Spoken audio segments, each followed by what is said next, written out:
Tout à l'heure, on parle dans la rubrique en famille. Aujourd'hui, on va aider les parents ou alors les leaders de jeunes, les personnes qui sont entourées de jeunes ou d'adolescents. On va aider, surtout adolescents récalcitrants ou difficiles ou bref, ce que vous voulez. Mais des enfants qui sont difficiles à gérer. On va en parler avec le pasteur Randolph, j'ai failli dire Raoul. Randolph qui est avec nous sur ce plateau, pasteur Randolph Vouquin, à qui nous allons dire bonjour. Bonjour pasteur. Bonjour à toute l'équipe ce matin et bonjour aux téléspectateurs. C'est toujours un plaisir d'être là. Ah, c'est un plaisir pour nous. D'être ensemble. On va également accueillir Hermine Wido qui nous a rejoint sur ce plateau. Bonjour Hermine. Bonjour Grace. Ça va? Oui, je vais bien, par la grâce de Dieu. Par la grâce de Dieu. J'aime ton sourire ce matin. Merci. Alors, pasteur, on parle donc de gérer un adolescent jeune ou un adolescent rebelle. Je veux dire, qu'est-ce que je raconte? Un jeune ou un adolescent rebelle ou récalcitrant ou difficile. On parle donc du constat que les jeunes aujourd'hui sont beaucoup moins faciles à vivre, beaucoup moins soumis, beaucoup moins respectueux, voilà, que ceux d'avant. Je crois que nos parents, quand ils vous voient réagir aujourd'hui, se demandent que tu fais même ça comment, en fait. Donc, on va en parler ce matin et je crois que vous pourrez poser des questions si vous en avez, mais je vais commencer par demander au pasteur pourquoi. Est-ce qu'il y a une raison principale pour laquelle nos jeunes aujourd'hui sont comme ça? D'accord, merci. C'est un sujet assez important, surtout que nous sommes, je crois, c'est la semaine de la jeunesse. C'est la semaine de la jeunesse. Il est bon temps de parler d'un sujet comme celui-là. Ok, pourquoi? Déjà, ce qu'il faut comprendre, c'est que le monde évolue. Ça, on ne peut pas le nier. Il y a des contextes, je vais dire, socio-économiques, socio-technologiques et tout ce qui va avec, qui ont une influence sur le temps, une influence sur les gens, sur les habitudes des gens, pas seulement les jeunes, sur tout le monde. Ça a des influences sur les habitudes, les comportements et tout. Et nos jeunes sont un peu plus exposés.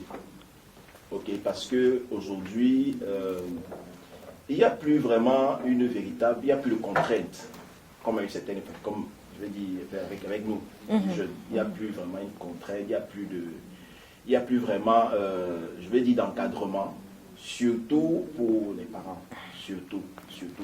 Et vous voyez, tout ce système, ou alors toute cette évolution-là, les enfants sont exposés à ça eux-mêmes. Et puis, ça les influence énormément. D'où des attitudes, des comportements et tout. De plus en plus, comme on a décrit tout à l'heure, dégradants et tout le reste. Donc, voilà un peu, je situe ça dans un contexte assez particulier. C'est-à-dire que beaucoup de choses ont évolué. Mais sauf que les habitudes, ou alors la manière d'éduquer des parents vis-à-vis des enfants ne s'est pas adapté. Oui, ne s'adapte pas. Contexte. Au contraire, même, cette évolution aussi a une influence même sur les parents, et l'attitude des parents, et surtout le contexte socio-économique aussi, qui ne permet pas, ça veut dire beaucoup de parents sont absents, parce qu'il faut chercher l'argent.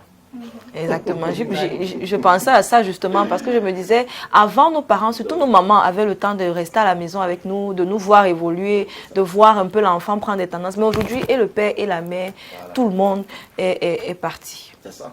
Non, mais le problème aussi est que même si les parents sont là avec, comme le pasteur a dit, l'avenue de la technologie, l'enfant peut bien être à la maison, mais devant son téléphone, et la présence des parents ne lui dit absolument rien. Exact. Donc on peut dire que l'une des causes, c'est la démission des parents? Oui, ça dit que les parents ont démissionné. Oui. Ça, il faut le dire. Parce que comme elle dit justement, les parents peuvent être à la maison, mais l'enfant est dans son monde. Oui. L'enfant est dans son monde. Et puis, il faut que les parents soient assez éveillés, il faut qu'ils comprennent. Moi, je connais de par la petite expérience que j'ai. Vous voyez, il y a une famille, très rapidement, il y a une famille constituée. Les parents pensent que, en mettant la télé dans la chambre de l'enfant, en mettant e-box dans la chambre de l'enfant est à l'aise, l'enfant travaille, et puis ça, généralement, la raison que les enfants mettent, c'est pour faire les recherches. Oui. Les cours. Exact. Oh, sauf que quand ils mettent tout ça dans la chambre de l'enfant, et même sont là, ils sont au salon en train de regarder la télé ou sur leur téléphone, oui, l'enfant est dans la chambre en train de faire autre chose. On ne surveille pas et tout, donc c'est ça. Et parfois, on se retrouve dans la famille en train de communiquer tous par téléphone, c'est-à-dire que le papa est dans la chambre, la maman est ici, l'enfant est dans sa chambre, et les trois communiquent dans le groupe WhatsApp. Et Oui. voilà. Parce que les groupes WhatsApp sont créés maintenant dans les familles. Voilà. Mère, enfant. On n'a plus le temps de communier, on a l'éducation terre à terre, là, ça n'existe plus. Maintenant, il y a des cas quand même exceptionnels, que quand tu regardes l'enfant, même le parent reconnaît que oui, je suis fautif, mais l'autre ici, vraiment, je ne savais pas que ça pouvait arriver au niveau là. Je ne sais pas si vous avez, Janine, tu parlais tout à l'heure d'une expérience, tu parles de ton petit frère. Oui, j'ai mon petit frère. Lui, il est très calme. Quand tu le vois, c'est quelqu'un de très calme. Et quand tu vois les histoires qu'il fait, tu peux manger au caddie, tu dis que c'est pas lui. Mais quand tu es devant les faits accomplis, non, tu te respectes. Tu dis que l'autre aussi là, je m'attendais à tout sauf ça. Donc, il y a des enfants comme ça que tu crois que non, tu fais bien, mais pourtant, derrière là, Il n'est pas avec toi. l'année dernière, il a mangé l'argent des dossiers. Waouh. Et il a juré que ce n'était pas lui, que c'était perdu. Pourtant, il a joué au jambo. Oula. Oui, one is back. On ne cite pas les contemporains, bon, sans publicité. Voilà. Sans publicité, il a joué au jambo avec et il a dit que la puce s'est égarée avec l'argent qui était dedans. Pourtant, il avait la puce et c'est l'argent qui n'y était plus. Donc, il y a des... Et le com, c'est qu'il signait son bulletin lui-même. Quand il a 6 de moyenne, il signe et il dit qu'on ne lui a pas donné son bulletin. Mais quand tu le vois, on te dit que celui-ci peut faire ça. Non. Il n'est pas trop bruyant, qu'il se balade. Non. Il fait ça au calme, tout doucement. Ce genre d'enfant, vraiment, c'est la prière. Est-ce que cet état de choses, ça nous conduit à la prochaine question, est-ce que ça peut être associé à la possession démoniaque? Parce qu'à un moment, on arrive, on se demande que ce n'est plus simple, on se dit que ce n'est plus simple. Ça doit être un démon quelque part. Bon, on ne peut pas dissocier les deux, ok? Parce qu'il faudrait bien qu'on comprenne que le monde dans lequel nous sommes, la Bible dit que le Dieu de ce monde, c'est-à-dire ce système, c'est le diable. Et puis, il a un plan qu'il faut mettre en marche, qu'il faut exécuter. Et aussi, il ne faut pas qu'on perde de vue que les personnes les plus concernées, c'est les jeunes. La nouvelle cible du diable, en fait. Voilà, la nouvelle cible, c'est la jeunesse. Yeah. Et puis, il faut mettre toutes les batteries en marche pour les atteindre. Donc, on ne peut pas, de manière, tranchée, ne pas dissocier les deux. C'est possible parce qu'il y a beaucoup d'influences sataniques dehors. Oui. Il y a beaucoup de choses. Et parfois, ces jeunes-là, par leurs différentes pratiques dehors, ce qu'ils oublient par ignorance, ils peuvent entrer en contact avec des esprits Exactement. qui finissent par contrôler leur vie et tout le reste. Donc, on peut dire qu'on ne peut pas, clairement, on ne peut pas, de manière tranchée, dissocier et dire que non. Bon, c'est vrai aussi que par contre, il y a aussi des enfants qui sont vraiment têtus, c'est-à-dire que, têtus, rebelles, peut-être à cause du background, à cause des douleurs, à cause du passé, ça les a mis dans un certain système ou une boule, et puis ils ont des agissements. Bon, là, on ne va pas forcément trouver qu'il y a un esprit, c'est-à-dire qu'il faut trouver, parfois c'est des blessures dans l'âme, c'est des ressentiments, c'est beaucoup de choses qu'on a rejetées et tout, et puis ça se traduit à une sorte de rébellion et tout le reste. Ouais, un peu. Donc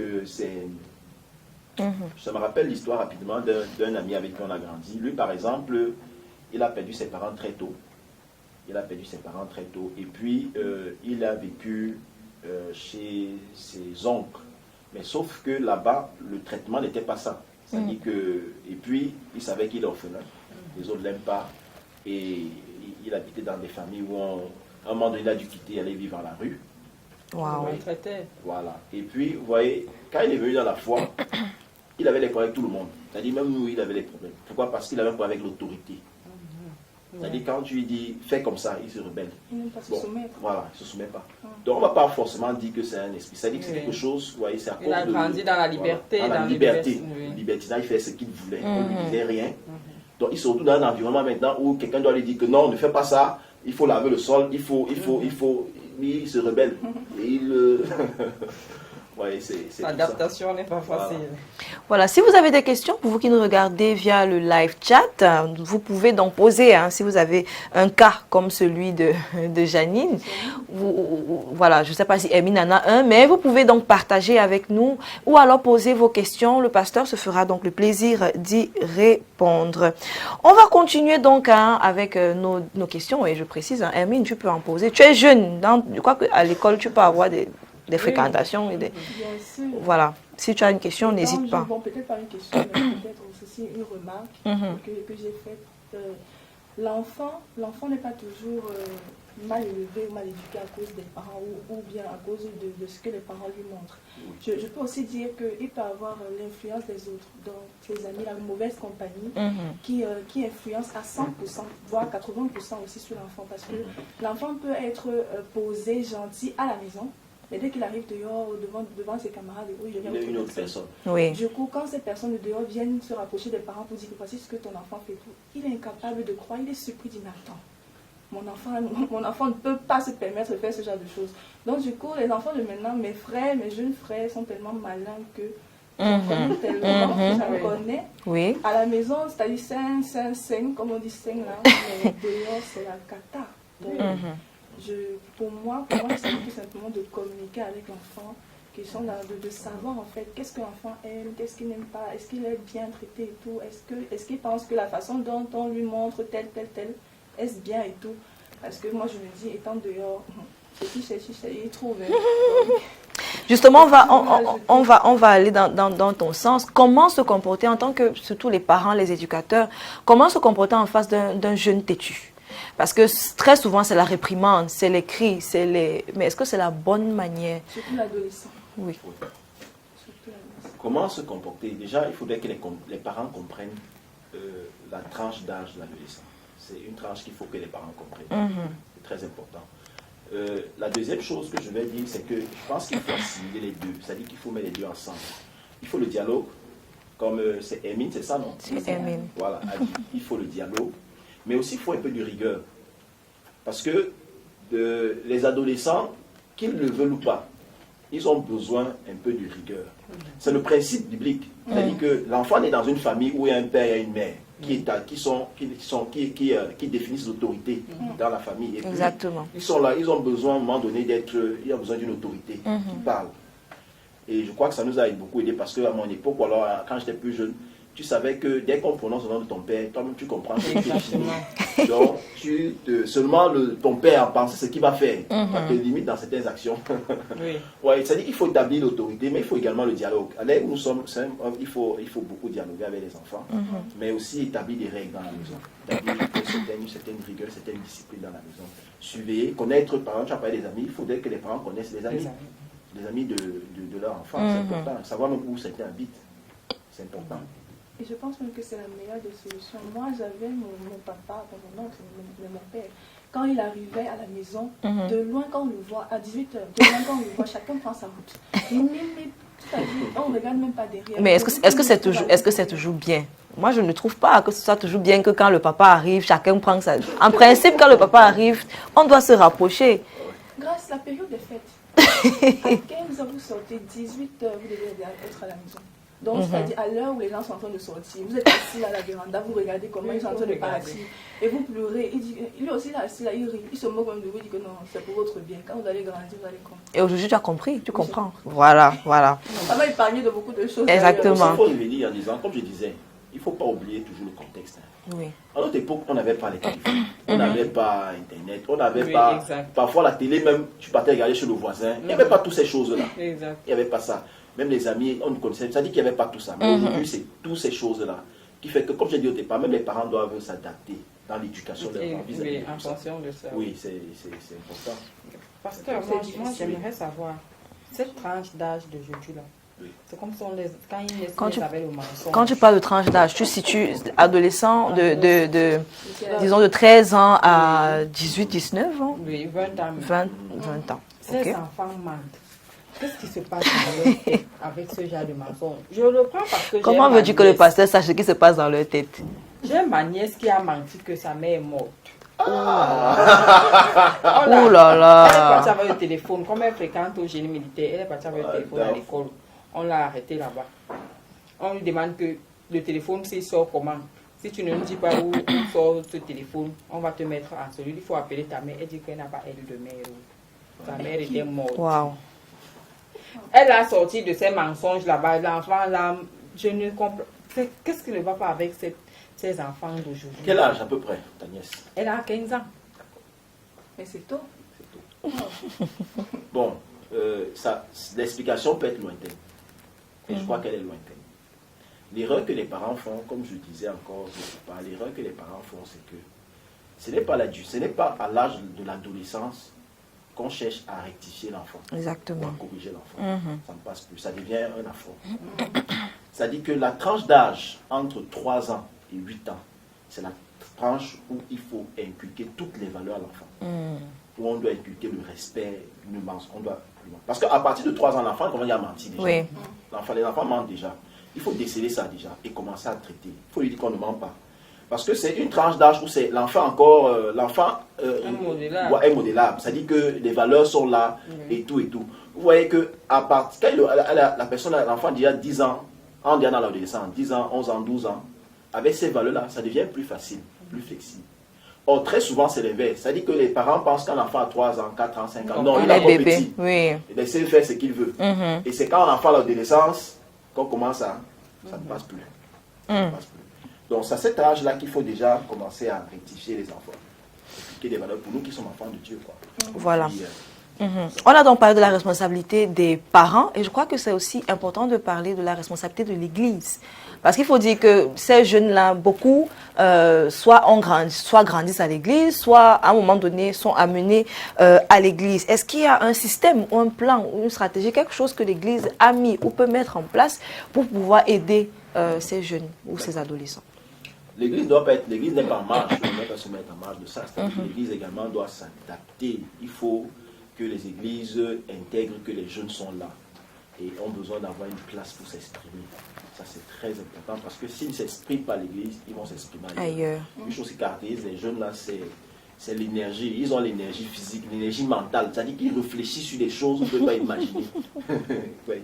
Et ils ont l'énergie. Donc, il faut qu'on crée dans nos églises des plateformes pour permettre à ces jeunes de pouvoir s'exprimer librement dans leurs erreurs. Parce que parfois, on veut qu'ils s'expriment, mais on ne veut pas qu'ils fassent des erreurs. Oui. C'est ça. C'est-à-dire qu'il faut qu'on les laisse exprimer et qu'ils fassent leurs erreurs et qu'on les encadre simplement. Et qu'on les accepte, qu'on leur manifeste de l'amour inconditionnel. Parce que quand on est adolescent, une chose qu'il faut intégrer, c'est que l'adolescence, c'est une période d'âge de découverte. Même si c'est comment.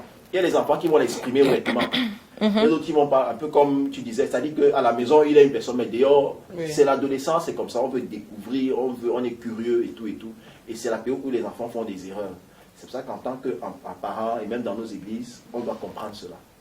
Parce qu'en ce moment-là, ce dont ils ont plus besoin, comme on disait, c'est peut-être parfois le dialogue et les aimer. Continuer à les aimer tels qu'ils sont. Leur permettre d'avoir une plateforme où ils vont travailler, ils vont s'exprimer, ils vont se sentir importants. C'est ça aussi.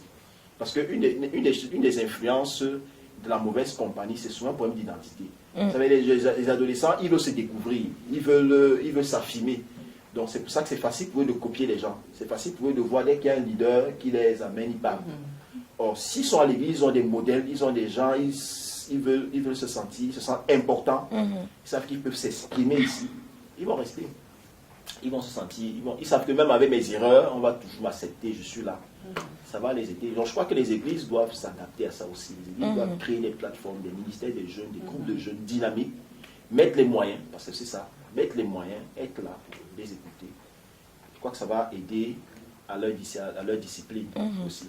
J'ai beaucoup aimé le mot dynamisme, parce que parfois on arrive même dans une église ministère des jeunes, tu les vois, elles sont assises là comme les mamans, avec les gros foulards, elles sont là comme ça.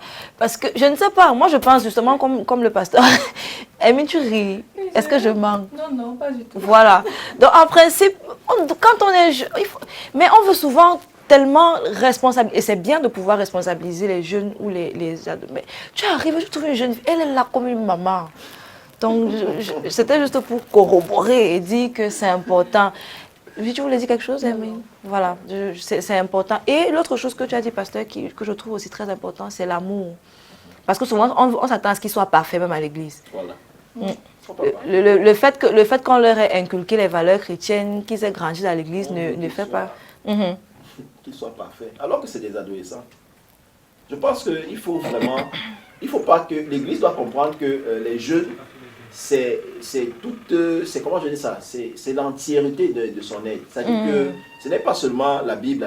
Ils ont besoin de s'épanouir, ils ont besoin de sortir jouer au football, ils ont besoin, je vais dire comme ça, aller à la piscine même. Les garçons peuvent s'organiser, aller à la piscine, les filles peuvent s'organiser à la piscine. Ils ont besoin de sortir, ils ont besoin de ça. Passe-toi la piscine. Des petits programmes entre eux, ils en ont besoin. Et encadrer, bien sûr. Encadrer, encourager, suivre. Ils en ont besoin.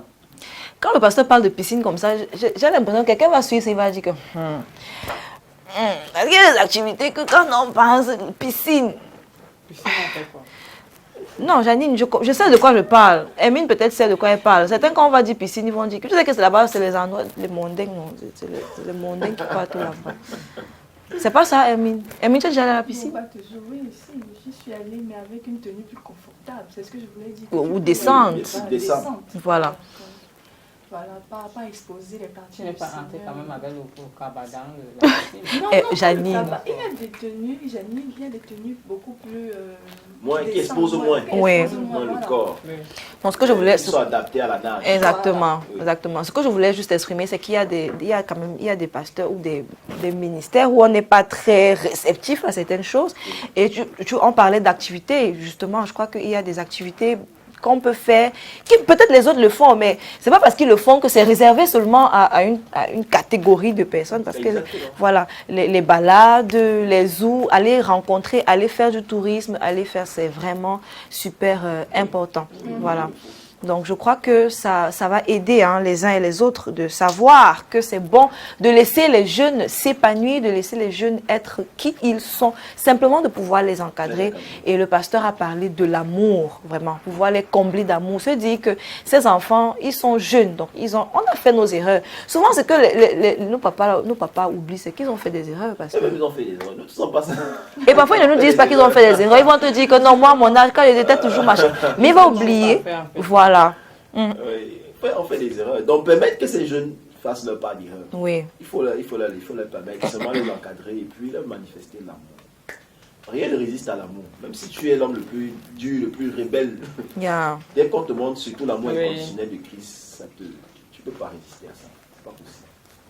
Les erreurs, on en fait. Nous, adolescents, on en fait tellement. Tu es adolescente? Hermine, tu es adolescente? Bon, dans quelques jours, je ne serai plus. Voilà. Donc, tu voulais dire quelque chose? Voilà, je crois que... Hermine, c'est bon? Oui, c'est bon. Alors, donc je crois que c'était important pour nous de le dire, surtout quand on entre dans la semaine de la jeunesse. Les jeunes, cette semaine, vont passer... Pour eux, faire de la jeunesse, c'est OK, mais c'est machin, jeux et autres. Oui, c'est tout ça. Porter les habits de Noël. Voilà. Noël, maman, en Oui, février. Ils vont porter ce qu'ils ont porté pendant les fêtes là. Pour aller à l'école. On dirait que Janine a beaucoup d'expérience dans Oui, le... j'étais élève. J'étais élève, Oui, donc c'est vrai. Surtout les je kermesses qu'on connais. a Les commencé. kermesses, là, ils vont porter, se mettre en valeur, montrer les autres garçons adolescents vont dire waouh, c'est la tenue qui te cache. De leur Tout ça là, Jamais. c'est. De leur maman. Non, il faut leur dire que ce n'est pas le plus important. C'est pas le plus important. Est-ce qu'on peut en parler un peu, pas ça? Oui, je voulais dire que, bon, pour nous, je sais pas, c'est vrai que ça m'embête un peu parce que je sais pas dans quel contexte je vais parler de ça. Je m'embête parce que, voyez-vous, pour ceux qui ne connaissent pas Christ, c'est normal pour eux de laisser leur fille sortir n'importe comment. Parce Oui. qu'ils disent que c'est la mode, il faut. Oui. Ouais. Et pourtant, ça détruit. Maintenant, pour nous, je pense que l'Église peut également développer les choses dans ce sens. Ou alors, Exactement. pour nous qui sommes enfants de Dieu, lorsque nos enfants sortent, je pense qu'il faut quand même avoir un œil. Il faut observer, il faut quand même surveiller. Il y a l'aspect surveillance là qu'il faut surveiller. Ce que l'enfant porte, ce que l'enfant a dans le sac, parfois. Parfois je fais des jeunes adolescents chez moi, parfois j'entre dans la chambre, je regarde, je fouille. C'est important. Tu ne sais pas. Oui. Parfois il faut surveiller et puis contrôler, essayer de voir. C'est ça notre travail maintenant. On peut pas... C'est super important. En tout cas, je crois qu'on on peut faire une partie 2, pasteur. Probablement, certainement, j'ai pas de problème. D'accord. On va négocier ça avec le pasteur et on va parler cette fois aux jeunes à eux-mêmes parce que il y a la responsabilité des parents, des éducateurs, des leaders, des pasteurs, mais il y a aussi la responsabilité du jeune parce qu'il va se croire dédouané. Maintenant qu'on a dit que non, il y a des erreurs, il va aussi se dire que oui, je fais les erreurs. Prenez-moi comme votre petite sœur, prenez-moi comme votre petit frère, ce qui est vrai, mais chacun a sa part de responsabilité. Donc je crois qu'on va en parler dans la prochaine fois. On va discuter avec le pasteur et puis on va vous revenir, on va annoncer cette émission-là.